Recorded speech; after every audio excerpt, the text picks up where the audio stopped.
Hello बच्चों, कैसे हो आप सब लोग। Welcome to second lecture of our solutions.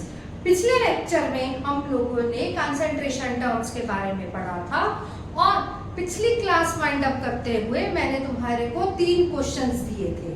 Difference between molarity and molarity, temperature का इफेक्ट किस पर पड़ता है, इधर मोलारिटी पर पड़ता है या मोलारिटी पर पड़ता है।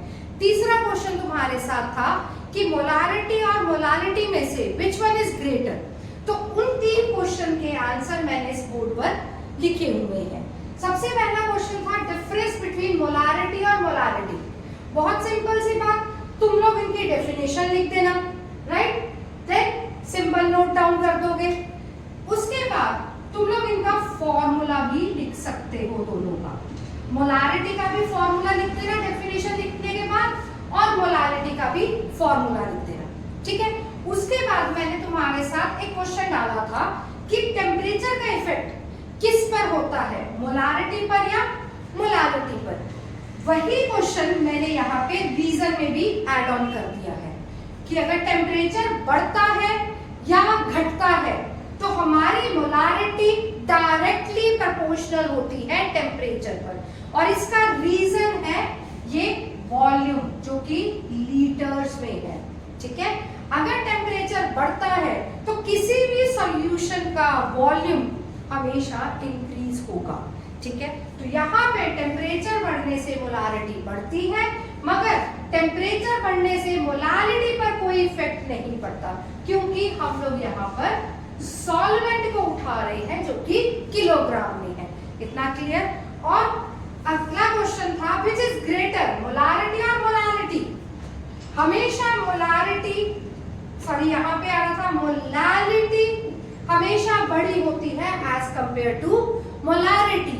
इसीलिए हम लोग हमेशा किसी भी चीज को कैलकुलेट करना है, किसी भी चीज की कंसेंट्रेशन फाइंड आउट करनी है, तो मोलालिटी एक सूटेबल चीज है एज कंपेयर टू मोलारिटी, ठीक है। ये जो 3 क्वेश्चन है ये कहीं ना कहीं तुम्हारे लिए सीबीएसई के पॉइंट ऑफ व्यू से इंपॉर्टेंट क्वेश्चंस है।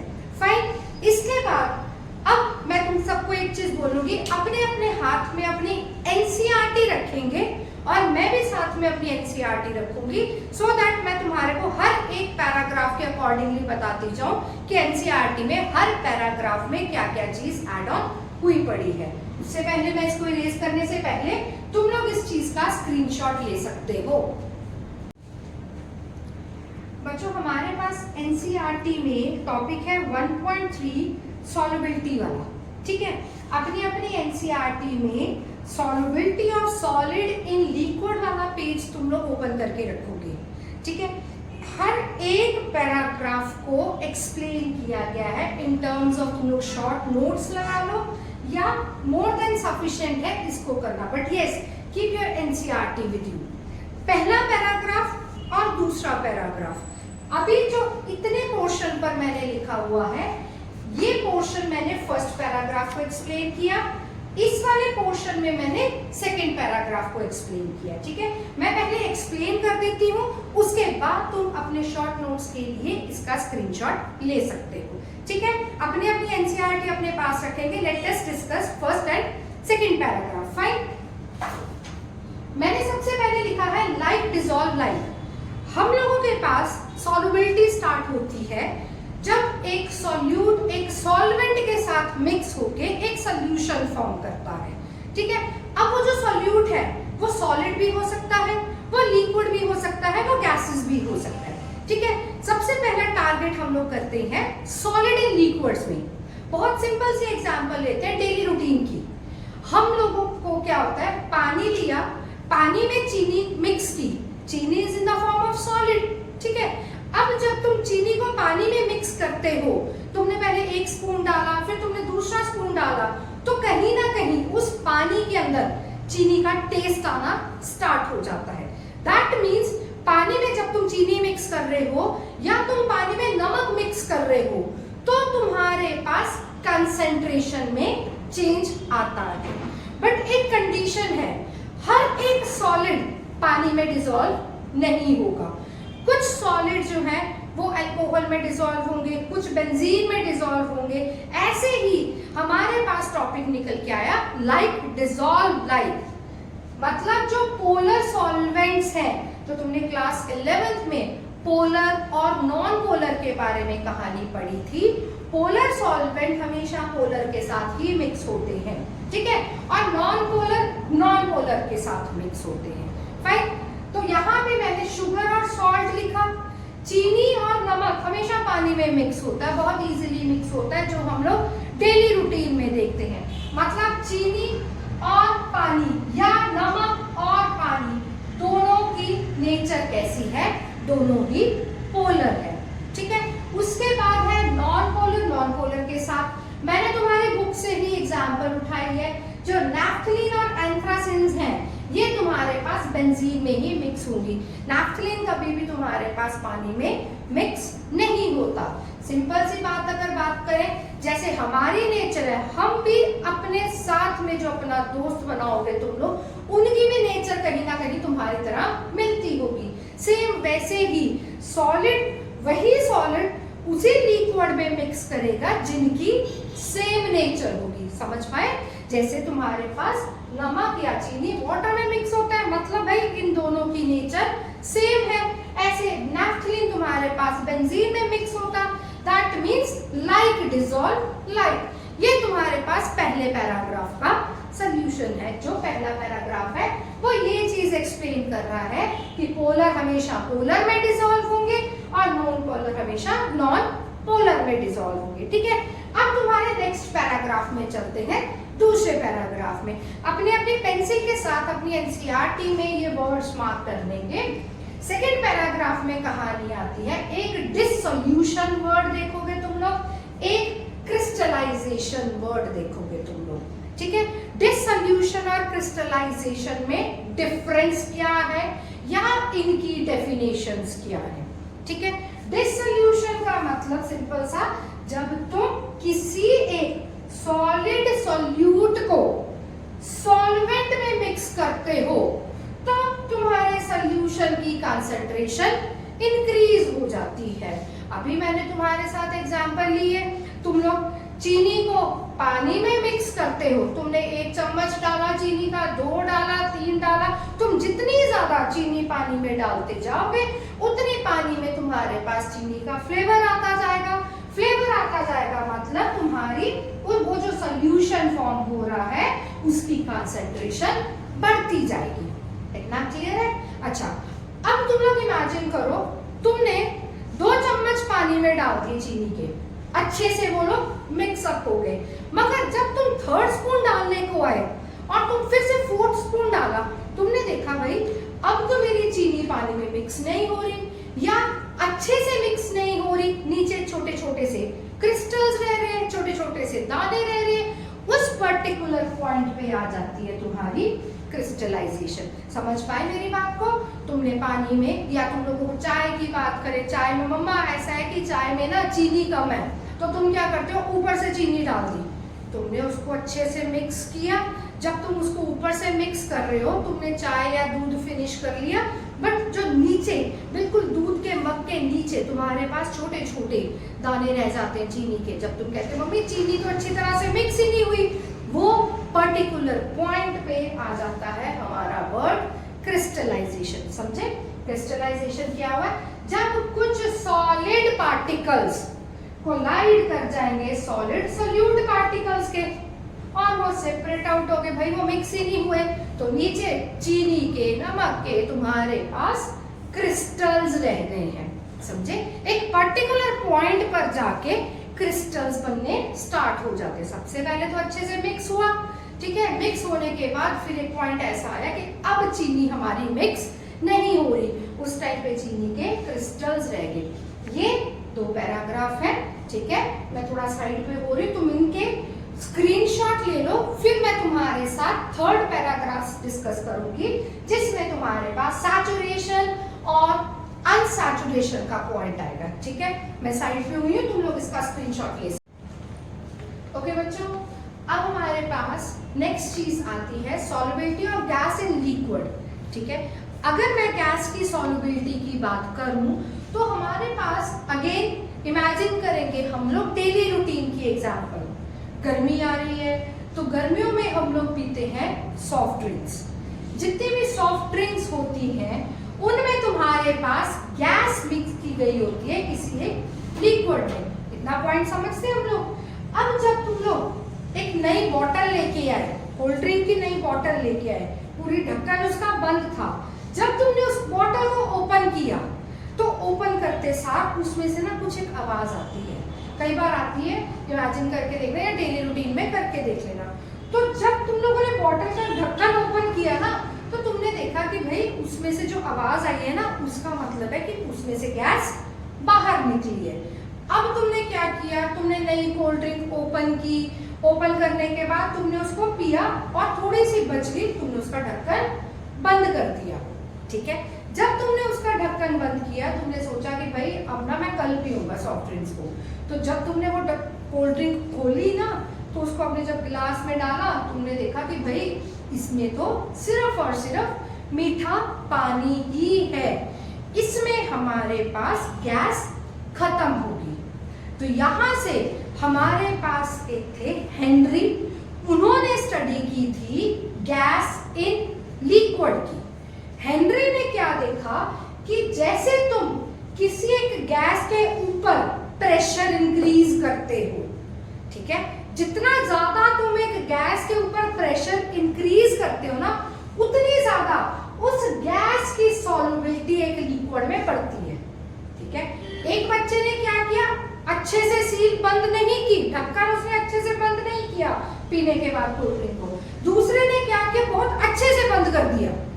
ठीक है, अब जिसने अच्छे से ढक्कन नहीं बंद किया होगा उसकी कोल्ड ड्रिंक से गैस जल्दी निकल जाएगी। जो दूसरा बच्चा था जिसने ढक्कन अच्छे से बंद किया हुआ था उसकी कोल्ड ड्रिंक में अभी भी गैस प्रेजेंट है। मतलब जितना ज्यादा एक गैस के ऊपर तुम टाइटली पैक करोगे जितनी ज्यादा कोल्ड ड्रिंक को, उतनी ज्यादा देर तक तुम्हारी गैस की सॉल्युबिलिटी रहेगी किसी एक लिक्विड में। ठीक है, तो हेनरी ने किस पर काम किया था, गैस इन लिक्विड की स्टडी की थी हेनरीज ने।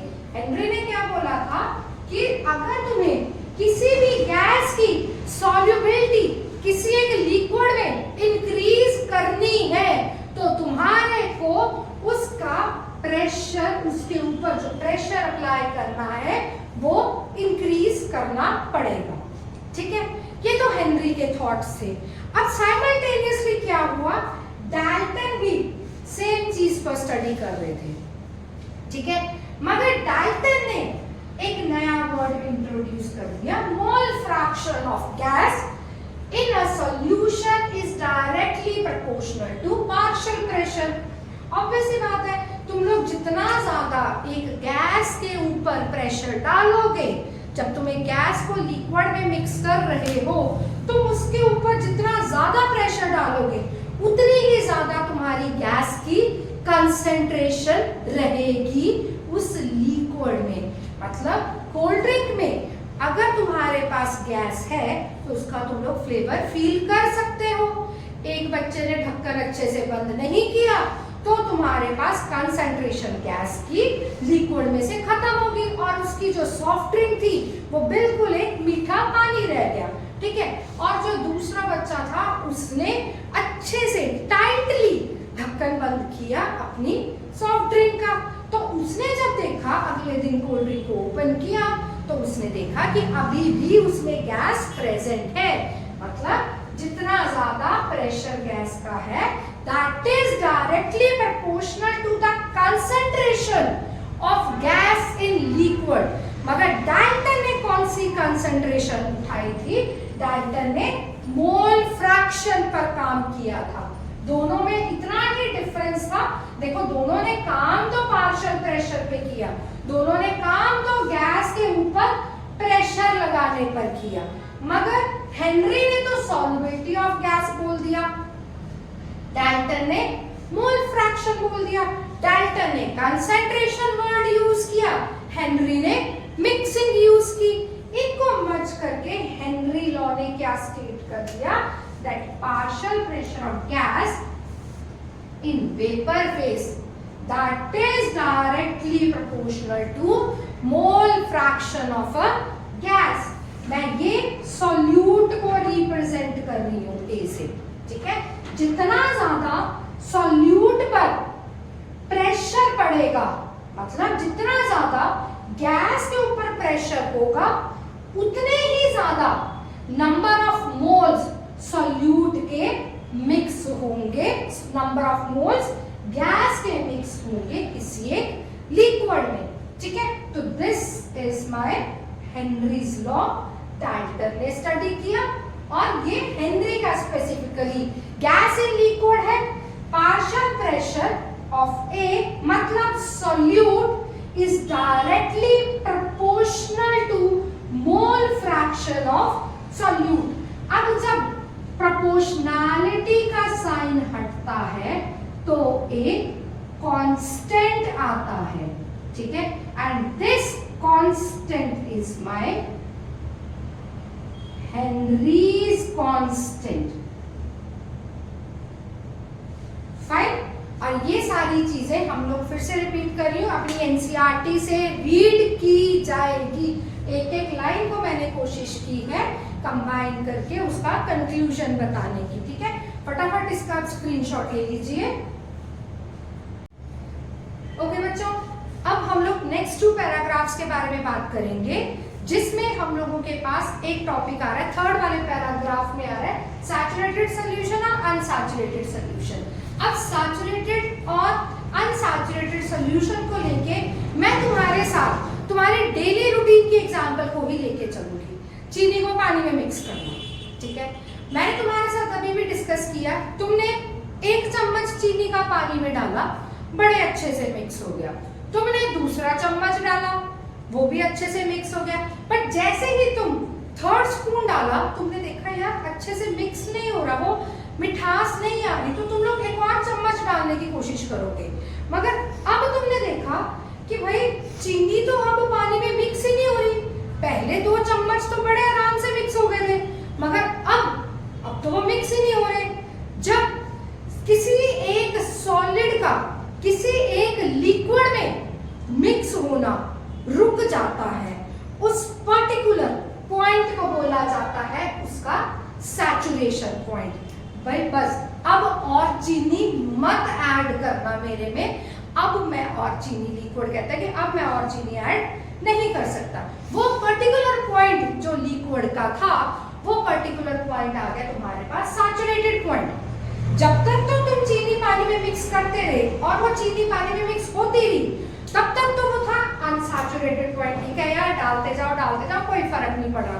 मगर एक टाइम आता है जब हम सबका एक सैचुरेशन पॉइंट आ जाता है, ठीक है। तो उन दोनों चीजों को लेके एक आया अनसैचुरेटेड सॉल्यूशन, एक आ गया सैचुरेटेड सॉल्यूशन। अनसैचुरेटेड सॉल्यूशन मतलब तुम सॉल्यूट को, मतलब सॉलिड को डिसॉल्व करते जा रहे हो, वो बड़े आराम से डिसॉल्व होता जा रहा है, मगर एक टाइम आ गया जब उसका सैचुरेशन पॉइंट आ गया, that is the saturated solution, जब no more solute can be dissolve, अब बस हो चुकी है, ठीक है। वन इज अनसैचुरेटेड जब तक तुम मिक्स कर रहे हो, अनदर वन इज सैचुरेटेड जब तुम रुक गए। अच्छा, इसके बाद अगर हम लोग क्या करते हैं, अभी तो ठंडा पानी था, नॉर्मल टेम्परेचर पे था तुम्हारा पानी, जिसमें तुमने 2 चम्मच चीनी के मिक्स कर दिए। अब मैंने क्या किया, मैंने पानी को ना थोड़ा गर्म किया, ठीक है। जब मैंने पानी को गर्म किया तब मैंने देखा कि भाई अब तो तीसरा चम्मच भी मिक्स हो गया पानी में, 4th स्पून भी मिक्स हो गया। मतलब यार जैसे मैंने टेम्परेचर इंक्रीज किया, मेरे पास चीनी की मिक्सिंग पानी में बढ़ गई। ठंडे पानी में कम चीनी मिक्स हुई, गर्म पानी लिया तो ज्यादा चीनी मिक्स होगी। तुमने डेली रूटीन में देखा होगा अपने मम्मा को, वो जो चाशनी बनाते हैं, जब उन्होंने हलवा बनाया तो उन्होंने पानी के अंदर चीनी मिक्स की, गर्म पानी में, गैस में रख के। इसका क्या मतलब हुआ, जैसे तुम टेम्परेचर को बढ़ाते जाओगे वैसे ही तुम्हारे पास जो सॉलिड के पार्टिकल्स हैं वो सॉल्वेंट में ज्यादा मिक्स होते जाएंगे। मतलब टेम्परेचर बढ़ाने से जो तुम्हारे पास सॉल्यूट पार्टिकल्स की सॉल्युबिलिटी है सॉल्वेंट में वो इंक्रीज होती जाती है। टेम्परेचर इंक्रीजेस तो उससे solubility of solute is increases. That means temperature is directly proportional to the solubility of solute particles. We are talking about solid and liquid. ठीक है, ये जो टेम्परेचर का इफेक्ट ये सॉलिड सॉल्यूट पार्टिकल्स पर है, ठीक है। मगर अगर प्रेशर की बात करें, प्रेशर का कोई रोल नहीं है। चीनी को अगर तुम पानी में मिक्स कर रहे हो, प्रेशर बढ़ा तो कोई फर्क नहीं पड़ेगा तुम्हारे पास, टेम्परेचर का जरूर फर्क पड़ेगा। तो अभी तक मैंने तुम्हारे को सॉलिड इन लिक्विड का जो एनसीईआरटी है वो डिस्कस की है, मतलब मैंने तुम्हारे साथ एनसीईआरटी का ये वाला पेज डिस्कस किया है। होपफुली ये चीज तुम्हारे को क्लियर होगी। हाँ, मैंने शॉर्ट नोट जरूर बनाए हैं, तुम एक बार एनसीईआरटी के साथ इंटरलिंक जरूर करना। फटाफट अपना स्क्रीनशॉट ले लो बच्चों। पीछे वाली जो स्क्रीनशॉट तुमने लिया है उसमें मैंने हेनरीज लॉ का ये वाला फॉर्मूला लिखा है, PA is equal to KH into XA। हमारी एनसीईआरटी में यहाँ पर ये फॉर्मूला लिखा हुआ है, यहाँ पे P is equal to KH into X लिखा हुआ है। This X represents mole fraction. हम लोगों को काम करना है सॉल्यूट पर, तो जब हम लोग न्यूमेरिकल सॉल्व करेंगे तो जो XA लिया जाएगा वो भी हमारे पास सॉल्यूट का ही मोल फ्रैक्शन लिया जाएगा, ठीक है। उसके बाद जो मेरे पास KH है that is your Henry's constant. Henry's constant is inversely proportional to mole fraction of a solute. मतलब जितने ज्यादा सॉल्यूट के मोल फ्रैक्शंस बढ़ते जाते हैं उतना ही उसका हेनरीज कांस्टेंट कम होता जाता है। And remember one thing, Henrys constant जो है तुम्हारे पास, जो KH की वैल्यू है वो हर एक गैस के लिए फिक्स्ड है, ओवरऑल फिक्स्ड नहीं है। अगर तुम ऑक्सीजन ले रहे हो, तुम नाइट्रोजन ले रहे हो, तुम हाइड्रोजन की कोई भी गैस ले रहे हो, you will take any gas, हर एक गैस की एक अपनी KH की वैल्यू होती है। दैट मीन्स KH जो है तुम्हारे पास, जो हेनरीज कांस्टेंट है, it totally depends upon the nature of a solute. इतना clear? Secondly, KH is inversely proportional to mole fraction of solute, ठीक है। अब उसके बाद मैंने यहाँ पे ये भी नोट डाउन किया है, अब जो प्रेशर के यूनिट्स अगर तुम बार ले रहे हो तो KH के यूनिट्स भी सेम होने चाहिए, KH के यूनिट्स भी बार ही लिए जाएंगे। अगर प्रेशर ATM में है तो KH भी ATM में ही लिया जाएगा। इतना क्लियर है? अच्छा, उसके बाद मैंने दो इफेक्ट्स बताए हैं प्रेशर और टेम्परेचर के। जैसे मैंने तुम्हारे साथ सॉलिड इन लिक्विड के तुम्हारे को दो इफेक्ट बताए थे। अगर सॉलिड को तुम लिक्विड में ऐड ऑन करते हो और टेम्परेचर बढ़ाते हो तब तुम्हारे पास सॉल्युबिलिटी सॉलिड की इंक्रीज हो रही थी। मेरे साथ में बैठ के हम लोग लर्न करेंगे and remember one thing, NCERT अपने साथ रखी जाएगी। सॉलिड इन लिक्विड में चले दोबारा से, अगर तुम टेम्परेचर इंक्रीज कर रहे हो तो तुम्हारे पास सॉलिड की सॉल्युबिलिटी इंक्रीज हो रही थी एक लिक्विड में। हम लोगों ने पीछे एग्जांपल ली थी चीनी को पानी में मिक्स करने के लिए, मगर सॉलिड इन लिक्विड में तुम्हारा प्रेशर का कोई इफेक्ट नहीं था। प्रेशर बढ़ा रहे हो, प्रेशर घटा रहे हो, कोई फर्क नहीं पड़ रहा था। बट यहाँ पे गैस इन लिक्विड में टेम्परेचर का भी फर्क पड़ेगा और प्रेशर का भी फर्क पड़ेगा। मैंने तुम्हारे को हेनरीज लॉ एक्सप्लेन करने से पहले गैस इन लिक्विड में जो एग्जांपल उठाई है हम लोगों ने, वो उठाई है सॉफ्ट ड्रिंक्स की, वही डेली रूटीन वाली एग्जांपल। सॉफ्ट ड्रिंक्स में क्या है, मैंने तुम्हारे को बोला कि अगर तुम्हारे पास कोई भी कंटेनर टाइटली पैक्ड है, अगर वो टाइटली पैक्ड है मतलब उसको हाई प्रेशर के साथ पैक किया गया होगा। किसी भी कंटेनर को अगर हाई प्रेशर के साथ पैक किया जाता है तो उस सिनारियो में उस सॉफ्ट ड्रिंक में जो गैस है वो ज्यादा देर तक तुम्हारे लिक्विड में पड़ी रहेगी। राइट है, इतना पॉइंट क्लियर है। इमेजिन कर सकते हो तुम लोग, डेली रूटीन की एग्जांपल हमने उठाई है, बेवरेजेस की एग्जांपल उठाई है हमने, नया सॉफ्ट ड्रिंक लेके आए हो भाई, बहुत ज्यादा उसमें गैस है, क्यों? क्योंकि उसको हाई प्रेशर के साथ बंद किया गया है। मतलब इससे क्या क्लैरिफाई हो रहा है, जितना तुम ज्यादा प्रेशर रखोगे उतनी ज्यादा गैस की सॉल्युबिलिटी लिक्विड में इंक्रीज होगी। More pressure more solubility of gas in liquid. उसका शॉर्टकट, जितना ज्यादा प्रेशर बढ़ेगा उतने ज्यादा नंबर ऑफ मोल्स सॉल्यूट के, मतलब गैस के, डिसॉल्व होंगे लिक्विड में, मतलब उतनी ज्यादा सॉल्युबिलिटी बढ़ेगी गैस की लिक्विड में। More the pressure applied on your solute, more will be the solubility of gas in liquid. So pressure is directly proportional to solubility of gas in liquid. अच्छा, temperature की बात करें, temperature का ये समझने से पहले अगेन वापस आ जाओ अपनी अपनी सॉफ्ट ड्रिंक्स पर। अब गर्मियों में क्या होता है, गर्मियों में तुम लोगों ने एक बंद कोल्ड ड्रिंक की बोतल पड़ी है हमारे पास, बट उसको बहुत ज्यादा गर्मी में रखा पड़ा है, तो हम देखते हैं कि ओवरऑल बॉटल में जो लिक्विड होना चाहिए था, जो सॉफ्ट ड्रिंक होनी चाहिए थी, वो ज्यादा होनी चाहिए थी। बट जब टेम्परेचर इतना ज्यादा था ना, तो वो जो लिक्विड था, जो सॉफ्ट ड्रिंक थी, उसकी क्वांटिटी डिक्रीज होगी। करके देख लेना तुम लोग। इवन गर्मियों में तुम्हारे पास जितना ज्यादा टेम्परेचर होता है ना, उतनी जल्दी तुम्हारी कोल्ड ड्रिंक्स में से गैस रिलीज हो जाती है।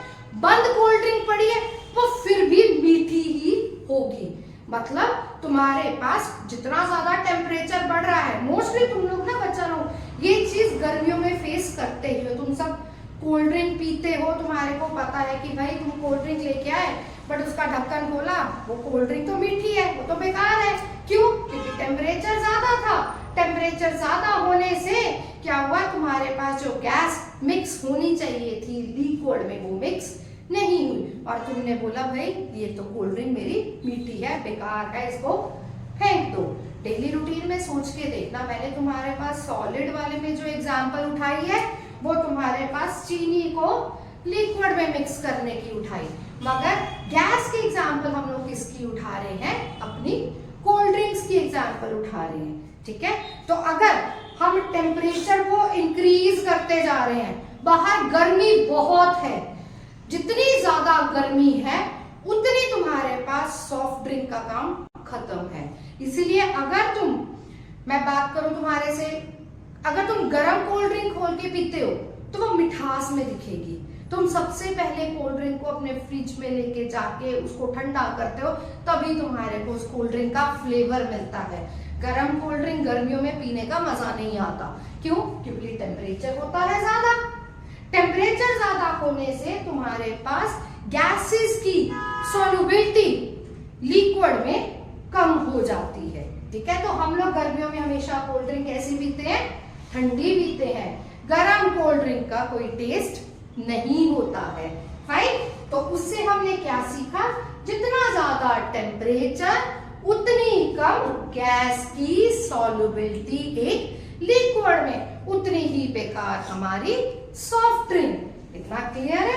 अच्छा, इसके साथ में एक और चीज, तुम्हारे पास pH, that is Henrys constant. अब हेनरीज कांस्टेंट में एक इंपॉर्टेंट रोल प्ले करेगा।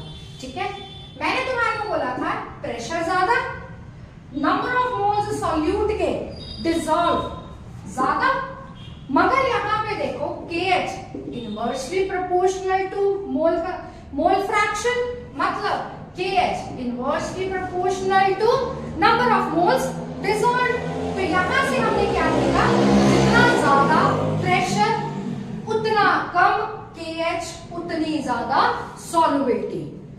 Number of moles directly proportional to solubility, मगर KH inversely proportional to solubility. इतना पॉइंट क्लियर है?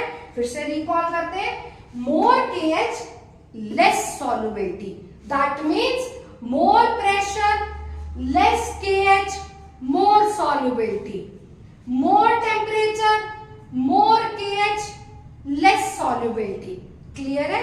अब इसका स्क्रीनशॉट लेने से पहले हम लोग अपनी एनसीईआरटी पर वापस चलते हैं। एनसीईआरटी में एक तो ये वाला जो तुम्हारे पास फिगर बनी पड़ी है, ये फिगर इंपॉर्टेंट है, मैंने हाईलाइट की हुई है, इंपॉर्टेंट है ये फिगर। उसके साथ में हमने ये चीज डिस्कस की है, ध्यान से तुम लोग देख सकते हैं। पीछे हमने ये जो हाईलाइटेड है, जो बोल्ड में है, these are the definitions of Henry along with हमारा डाल्टन फाइनल हेनरी का मोल फ्रैक्शन को लेके और प्रेशर को लेके, हेनरीज लॉ का फॉर्मूला के साथ में ये एक ग्राफ है जो कि प्रेशर का मोल फ्रैक्शन के साथ है, अलॉन्ग विद KH आ गया। KH मेरे पास हेनरीज का कांस्टेंट है, यहां पर लिखा हुआ है हमने। उसके बाद ये देखेंगे तो KH इतना पैराग्राफ तक हमने डिस्कस कर लिया है।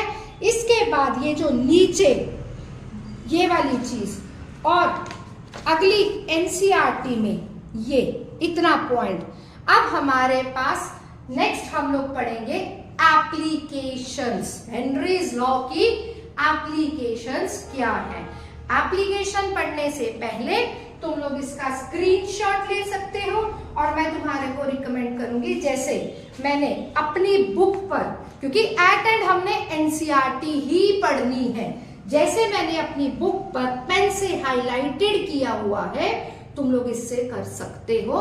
दिस विल हेल्प यू, क्योंकि फाइनल में जाके तुम्हारे को एनसीईआरटी मैंडेटरी है। ठीक है, अब मैं साइड पर हो रही हूं, तुम लोग इसका स्क्रीनशॉट ले सकते हो। अब बच्चों मैंने बोर्ड पर 2 एप्लीकेशंस लिखी हैं हेनरी की लॉ की। 2 एप्लीकेशंस इस पर लिखी है, इसके बाद हम लोग 2 और पढ़ेंगे। सबसे पहली एप्लीकेशन है तुम्हारे पास, जितने भी एक्वेटिक स्पीशीज हैं वो हमेशा ठंडे पानी में कंफर्टेबल फील करते हैं, बट हॉट वाटर में वो कंफर्टेबल फील नहीं करते। ऐसा क्यों होता है? अभी हम लोगों ने डिस्कस किया कि जितना ज्यादा टेम्परेचर है, मतलब अगर हॉट वाटर है तो टेम्परेचर ज्यादा है। अब टेम्परेचर ज्यादा होने से मेरे पास जो पानी के अंदर ऑक्सीजन होता है उसकी सॉल्युबिलिटी कम हो जाएगी। ठीक है, हॉट वाटर है, टेम्परेचर ज्यादा हो गया, टेम्परेचर ज्यादा होने से पानी के अंदर ऑक्सीजन की सॉल्युबिलिटी कम होगी। अब अगर पानी के अंदर ऑक्सीजन की सॉल्युबिलिटी कम होगी तो जो एक्वेटिक स्पीशीज हैं उनको सफिशिएंट ऑक्सीजन नहीं मिल पाएगी। समझ पाए मेरी बात को? और यही वाइस वर्सा, अगर मैं बात करूं ठंडा पानी है, कोल्ड वाटर का टेम्परेचर कम हुआ, हमने हेनरी की एप्लीकेशन क्या पढ़ी, जितना कम टेम्परेचर होगा उतनी ज्यादा गैस की सॉल्युबिलिटी किसी भी एक लिक्विड में बढ़ जाएगी। ठंडा पानी मतलब टेम्परेचर कम मतलब ऑक्सीजन की सॉल्युबिलिटी जो तुम्हारे पास पानी था उसमें बढ़ गई। इतना पॉइंट क्लियर है? मैंने यहाँ पे कंफ्यूजन क्या लिखा, गर्म पानी था, गर्म पानी मतलब टेम्परेचर ज्यादा था, टेम्परेचर ज्यादा था मतलब KH हेनरीज कांस्टेंट ज्यादा था, हेनरीज कांस्टेंट ज्यादा मतलब number of moles of O2 in liquid decrease हो गए। अब ऑक्सीजन की सॉल्युबिलिटी पानी में कम होगी, पानी में कम होती है गर्म पानी में, तब क्या होता है, हमारे जितने भी एक्वेटिक स्पीशीज हैं उनको सफिशिएंट ऑक्सीजन नहीं मिल पाती। ठंडा पानी मतलब टेम्परेचर कम KH कम, O2 की सॉल्युबिलिटी इंक्रीज। पहला क्वेश्चन क्लियर? अच्छा, उसके बाद अगला क्वेश्चन जो ऑलरेडी मैंने तुम्हारे साथ सॉफ्ट ड्रिंक्स की एग्जांपल ली है, सोडा बॉटल्स की बात करें, तुम्हारी बेवरेजेस की बात करें, हमेशा वो हाई प्रेशर पर सील की जाती है। क्यों भाई? ऐसा क्यों है? जितना ज्यादा प्रेशर है उतना कम KH है और उतनी ज्यादा तुम्हारे पास गैस की सॉल्युबिलिटी तुम्हारी बेवरेजेस में बढ़ जाती है। मतलब उतनी ज्यादा सॉल्युबिलिटी तुम्हारी कार्बन डाइऑक्साइड की सोडा बॉटल्स में बढ़ गई। सिंपल है। हम लोगों को 4 एप्लीकेशंस करेंगे, 2 एप्लीकेशंस लिख दे। दोनों एप्लीकेशंस में एक में टेम्परेचर का इफेक्ट बता दिया, एक में प्रेशर का इफेक्ट बता दिया।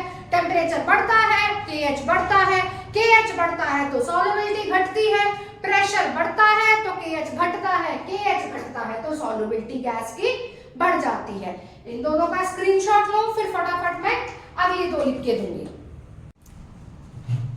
बच्चों अब मैंने बोर्ड पर 2 एप्लीकेशंस और लिखी हैं। इन दोनों एप्लीकेशंस को समझने से पहले हम लोगों को एक बार डेली रूटीन पर वापस जाते हैं। बहुत सिंपल है यार, हेनरी लॉ तुम्हारे पास ना रोज की रूटीन जो हम लोग करते हैं उसके ऊपर अप्लाई किया गया है। मैं ना पिछले जून की छुट्टियों में गई थी स्पीति में। स्पीति में जब मैं गई तो मुझे ना बड़ा अनकॉन्शियस सा फील हो रहा था। हम लोग चल रहे थे, मतलब मुझे ऐसा लग रहा था जैसे मुझे ना चक्कर आ रहे हैं। अब ऐसा क्यों हुआ?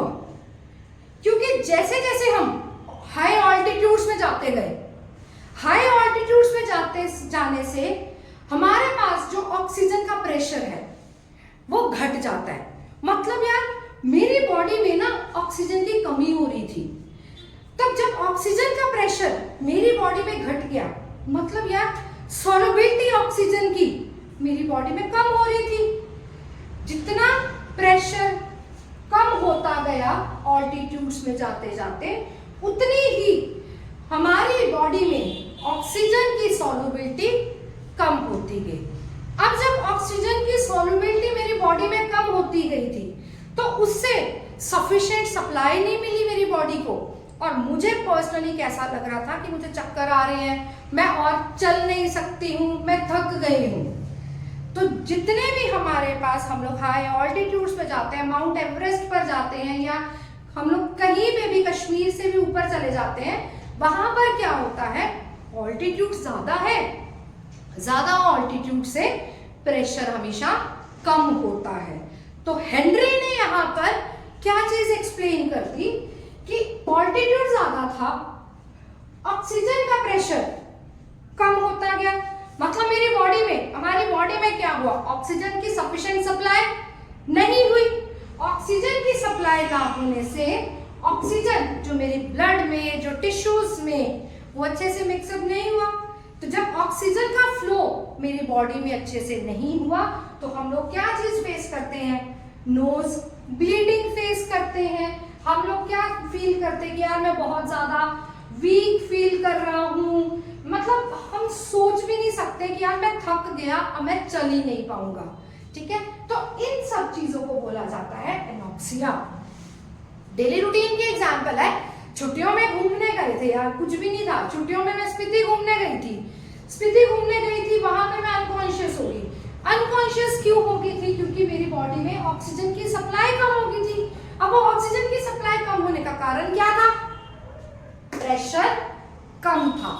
ठीक है, डेली रूटीन की एग्जांपल है। अब इसको लर्न कैसे करना है, जितना ज्यादा ऑल्टीट्यूड है उतना प्रेशर ऑक्सीजन का कम है, प्रेशर कम तो सॉल्युबिलिटी ऑटोमेटिकली कम हो जाती है। प्रेशर कम, KH बढ़ गया, KH बढ़ गया तो सॉल्युबिलिटी ऑक्सीजन की कम होगी, सॉल्युबिलिटी कम होगी तो we will feel nose bleeding या we will be not able to think clearly, और इस सब प्रॉब्लम को बोला जाता है एनॉक्सिया। ठीक है, ये तो था हाई ऑल्टीट्यूड की कहानी। अब हम बात करें स्कूबा डाइवर्स की। हम लोगों को नहीं आता वो कैसे बिल्कुल डीप सी के अंदर चले जाते हैं। जो स्कूबा डाइवर्स हैं उनके पास, तुमने देखा होगा, उन्होंने ना पीछे कोई एक बैग सा कैरी किया होता है। वी आर नॉट एक्सपीरियंस्ड, हम लोग नहीं जा सकते डीप सी में, उसके लिए प्रॉपर ट्रेनिंग होती है। अब क्या होता है, उन्होंने पीछे बैग लिया होता है, उस बैग के अंदर एक गैस ऐड ऑन की जाती है जिसको बोला जाता है हीलियम। ठीक है, अब वहां पे क्या होता है, तुम लोग डीप सी में गए, ठीक है, जैसे जैसे तुम सी में जाते गए, नीचे की तरफ जाते गए, जब तुम नीचे जाते हो तो प्रेशर बढ़ता है, ठीक है। प्रेशर बढ़ने से क्या हुआ, नीचे गए, नीचे जाते आते प्रेशर बढ़ा तो नाइट्रोजन और ऑक्सीजन दोनों हमारी बॉडी में सॉल्युबल होने स्टार्ट हो जाते हैं, ठीक है। अभी क्या है, इस एटमॉस्फेरिक प्रेशर में, इस एटमॉस्फेयर में हम सबको पता है ऑक्सीजन भी है और नाइट्रोजन भी है। नाइट्रोजन हमारे पास 78% है, बट नॉर्मली अभी मैं नाइट्रोजन तो नहीं इनहेल कर रही, मेरे अंदर तो ऑक्सीजन ही जा रही है। नाइट्रोजन क्यों नहीं जा रही, क्योंकि नाइट्रोजन को मेरी बॉडी के अंदर मिक्स होने के लिए वो सफिशिएंट प्रेशर ही नहीं मिल रहा। समझे मेरी बात को, एटमॉस्फेयर में तो 78% नाइट्रोजन है, बट हम लोग ऑक्सीजन ही ले रहे हैं। नाइट्रोजन क्यों नहीं आ रही, क्योंकि नाइट्रोजन को इस एटमॉस्फेयर में सफिशिएंट प्रेशर मिल ही नहीं रहा। जैसे तुम नीचे गए, तुम जितना जितना नीचे जाते गए तुम्हारे पास प्रेशर बढ़ता गया, प्रेशर बढ़ता गया तो उस टाइम पे क्या हुआ, ऑक्सीजन के साथ में नाइट्रोजन भी मिक्स होगी।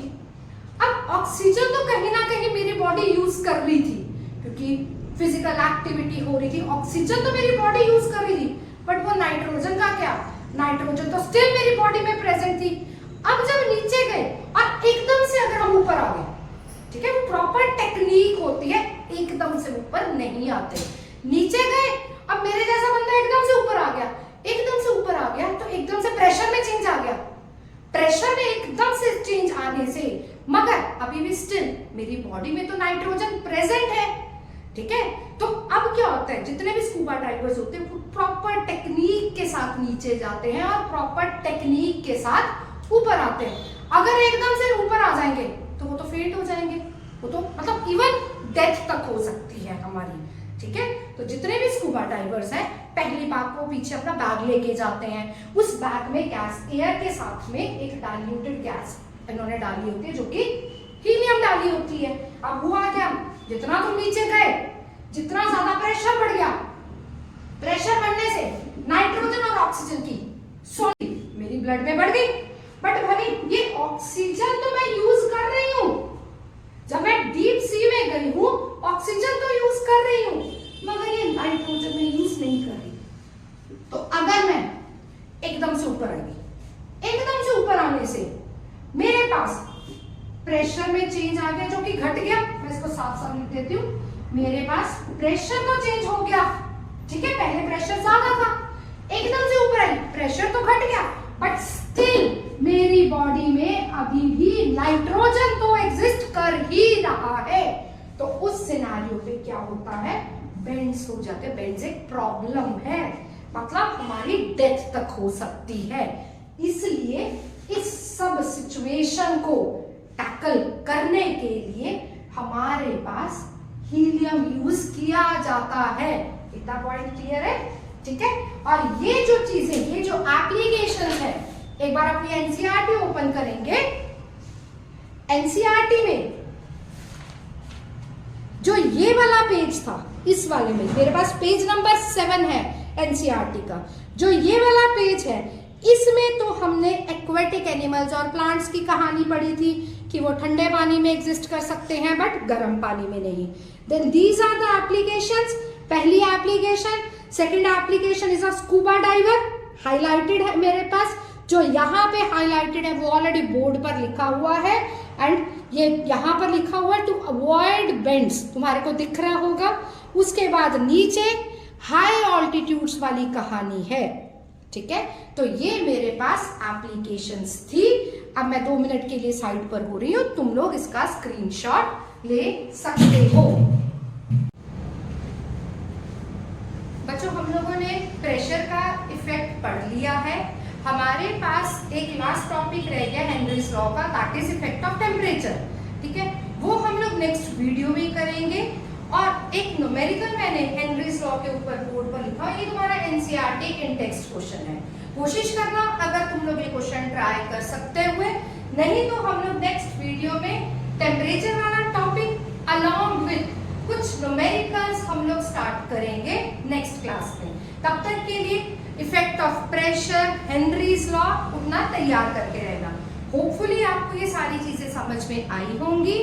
टिल देन हम लोग इतना रिवाइज करेंगे एंड डू लाइक, शेयर और subscribe. Thank you so much बच्चों, मिलते हैं हम लोग नेक्स्ट वीडियो में।